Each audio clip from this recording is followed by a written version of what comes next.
Also known as James MacDonald Hudson, Guardian first appeared in the X-Men comics in 1977 and was created by Chris Claremont and John Byrne. He is also known as Canada's Captain America, and Guardian was a hard-working young man before he finally picked up this superhero mantle and even formed the Alpha Flight superhero team to protect Canada. However, he remains an underrated hero, and today, we will be exploring Guardian's story arc and powers in detail and tell you all about him. Before we go into our explanation, we have a very small request.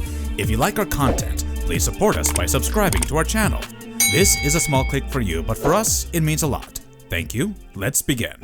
What was James Hudson's life before becoming Guardian? James Hudson was born and raised in Ontario, Canada, and his father, Frederick Hudson II, raised him alongside his two step-siblings until he passed away in a bar brawl at the age of 30. With no one to look after him, James grew up to be quite self-sufficient and started working at the Amcan Oil Corporation. Here, he developed an exoskeleton suit for a project to look for oil deposits under the surface, but soon learned that the Amcan Corporation was secretly lending it to the United States Army. He refused to let his invention turn into a weapon and stole it with the intention of destroying it. However, he eventually decided against taking it with him and just stole the helmet he had invented to be used with the suit instead. Since the suit was unusable without the helmet, he achieved his goal of not letting the equipment turn into a weapon, and then he crossed paths with Heather McNeil, a young secretary who suggested they could request protection from the Canadian government. While being prosecuted for stealing the suit, James and Heather fell in love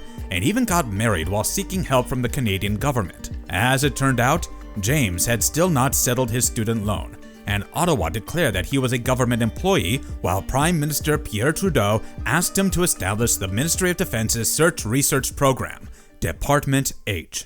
How did Guardian help found Alpha Flight and fight for Canada? While James and Heather got accustomed to married life, they embarked on a honeymoon hunting trip where they encountered Wolverine in the depths of the wilderness. While Heather tried to calm Wolverine down and helped him rediscover his adamantium claws, James rushed to get help when they realized he was not a danger to them. In no time, they became friends, and Wolverine told them all he knew about the Fantastic Four, which inspired James to form his team of superheroes. He established the Alpha Flight team that would work as Canada's superheroes, and soon started recruiting members, beginning with Wolverine. However, he turned down the offer in an attempt to avoid his romantic feelings towards Heather and remained good friends with the couple. In the meantime, Amcan declared bankruptcy, and the Canadian government then seized the suit James had invented. He was also tasked with capturing Wolverine and bringing him to Department H, while being given a new identity as Weapon Alpha. As James embarked on this mission, he located Wolverine near a lake where he was surrounded by Storm, Colossus, Moira McTaggart, and Banshee. The two friends clashed with one another, and James even declared that he belonged to the Canadian government due to his association with Weapon X. While Wolverine refused to back down and come in peace, the two of them ended up in a fight, while the rest of the X-Men rushed to Wolverine's rescue. Even though he tried to put up a good fight and push Colossus in the trees before hitting Moira with one of his electro blasts, he realized he was not equipped to defeat Wolverine's entire team alone. He promised to return for a rematch, and then went back to Canada, where he took on a new identity as the Vindicator. He was determined to redeem himself in the eyes of his superiors, and he even met the Prime Minister, who asked him to locate Wolverine and bring him back no matter what. This time around, he gathered a team including North Star, Sasquatch, Aurora, Shaman, and Snowbird, but they got off to a rocky start when Sasquatch accidentally hurled the X-Men's plane away. They seemed to have terrible luck, and an incoming blizzard further complicated their mission, while Shaman sensed that the X-Men had elemental powers. Finally, they ended up facing the X-Men in a shopping center, where Vindicator fought against Storm, Colleen, and Banshee, and eventually retreated after Banshee's sonic attack backfired and even prompted Storm to strike back. At this point, Cyclops stepped in to resolve their conflict, and Department H put an end to the Alpha Flight ensemble. However, Vindicator and the rest of the team continued to stay together and even joined hands with Wolverine, who then stepped up to lead them. While James was questioning his leadership potential, Shaman also advised him to take a new identity as Guardian, instead of calling himself the Vindicator, which is how he first gained this iconic name. After working with the team for some time, Guardian shifted to New York for a new job opportunity with Roxxon Oil, but this turned out to be a trap set up by an old arch-nemesis, Jackson. To make matters worse, Guardian learned that Jackson had formed a new team called Omega Flight to fight him, and he soon gathered his teammates to face it. While Jackson was killed in this encounter by the box robot, the scene ended with Guardian also allegedly dying in an explosion caused by his overloaded suit.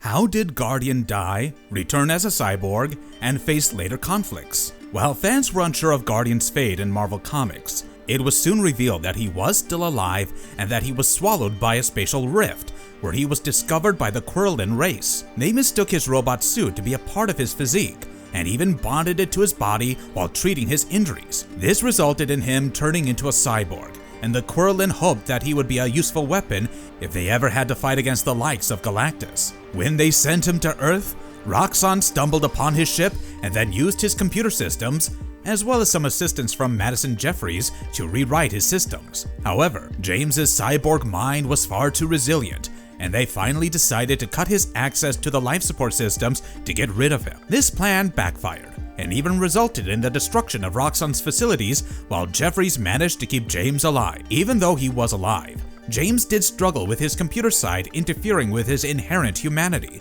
which also greatly concerned his wife and teammates.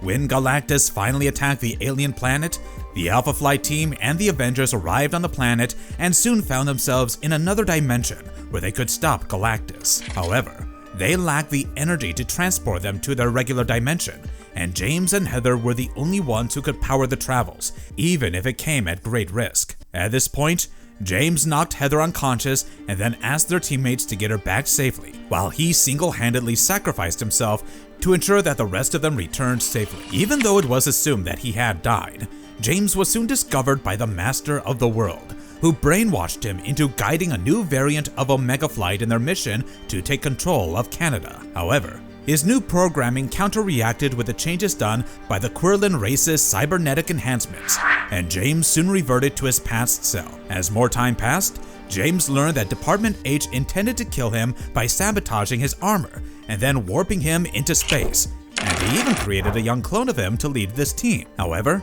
things did not go exactly as planned for Department H when James landed back on Earth in Antarctica and reunited with his former teammates, Sasquatch and Shaman. With some help from Northstar and Aurora, they confronted the Hudson clone and even killed him before rescuing the rest of the team from AIM. James also worked on his relationship with Heather, and while they briefly considered divorce, they eventually managed to reignite the spark. In fact, they even had a daughter together and went through a tough time dealing with a rogue Department H operative who had developed an obsession with Heather to the point where he attacked James and nearly destroyed their newfound family. After a lot of chaos, James returned to his standard missions with Alpha Flight, where they supervised the return of the Plodex eggs. He also aided the team in their fight against the Collective, who turned out to be none other than the mutant form of Michael Pointer. While they returned him to the Canadian government, Sasquatch visited him in prison and promised to help him make up for his past actions if he stepped up to become the new Guardian in his team,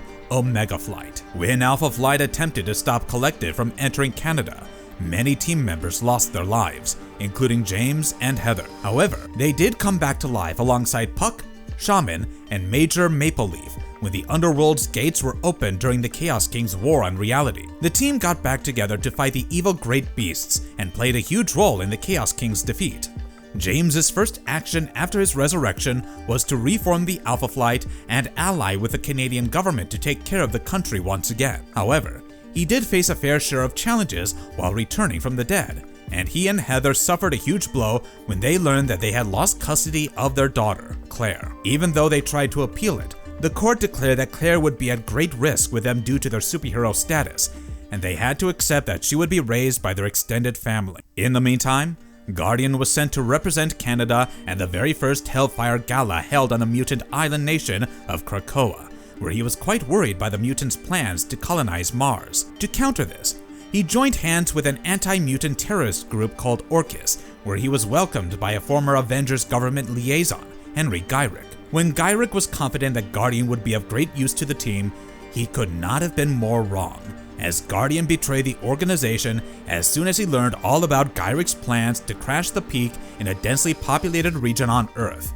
When Orchis went rogue and attacked the Hellfire Gala, there were many casualties, and most of Earth's mutant heroes had been found dead, missing, or captured. At this point, many governments all over the world started announcing anti-mutant laws, and the Canadian government ordered Alpha Flight to arrest Canada's surviving mutants. While they pretended to work with the government, Guardian's team secretly helped these mutants escape to their space station, where Marina and Walter Lankowski sent them off to Shi'ar space. The entire evacuation process resulted in the team getting into great trouble with the government, as Guardian and Nemesis were labeled as traitors and arrested for cooperating with the mutants at the end of this story arc.